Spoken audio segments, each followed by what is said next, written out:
This title is narrated with virtual voice, computer-generated narration for audiobooks. The Journal of a Georgian Gentleman, The Life and Times of Richard Hall, 1729, 1801. By Mike Rendell. Preface. On the 11th of January 1780, the sexton at the Church of St. Magnus the Martyr, by London Bridge, rang his bell 6 times, paused, and then rang off another 46 peals, thereby informing the parish of the death of a 46-year-old female. That woman was Eleanor Hall, first wife of Richard Hall, and her death marked a watershed in Richard's life. Up until her death, Richard had been based in London, a successful businessman with a city lifestyle, but the events following her death were to cause a breach within the family and lead him to desert the city and his family for a farming life in the Cotswolds. A silhouette of Richard Hall, made by his daughter Martha.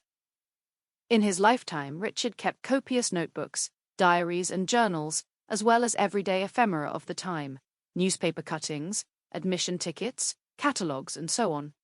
Apart from a dozen contemporaneously written diaries which are still extant, Richard completed numerous retrospective accounts of events which had influenced his life. These were often interspersed with details about the weather, the price of bread, recipes for making wine, inventories of his assets, and so forth.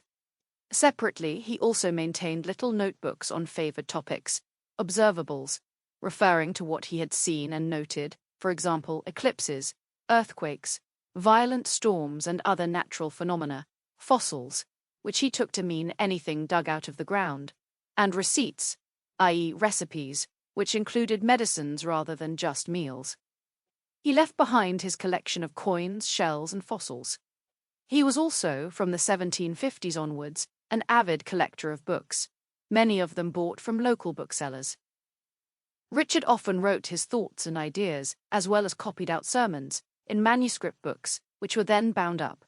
Many remain. A fastidious record-keeper, at the end of each year he would set out a list of the books which he had read, and most of these lists survive too. Together these collections give a fascinating insight into the man and his times. Many of the items were stored in Richard's horsehair trunk. One of the retrospective journals is entitled Family and Personal Recollections. It begins, I have frequently thought of writing a little history of my life interspersed with as much information as I could collect from letters and memorandum in my possession of my family connections. No very striking incidents, I am fully aware, will be presented. Still, I trust it may be attended with benefit in awakening feelings of deep humility and a lively gratitude in my own mind, whilst it will afford an outline of a family history to my children they could not otherwise obtain. What follows is a story of the life of Richard Hall, my great-great-great-great-grandfather.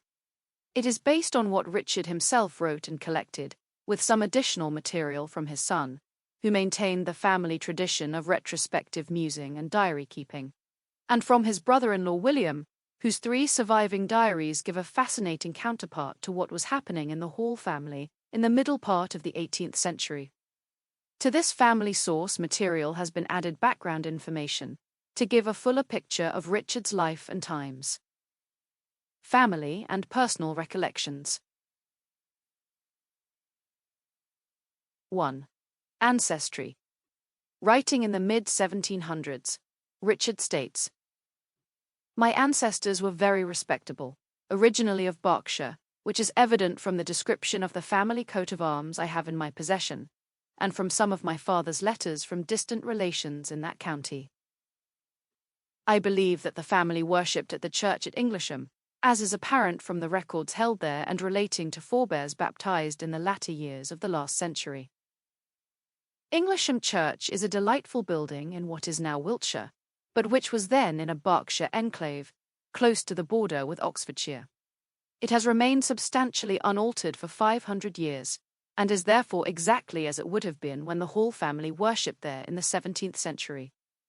The church was declared redundant in 1979, but its significance was recognized a century earlier by the designer and artist William Morris, who lived nearby and who founded the Society for the Protection of Ancient Buildings.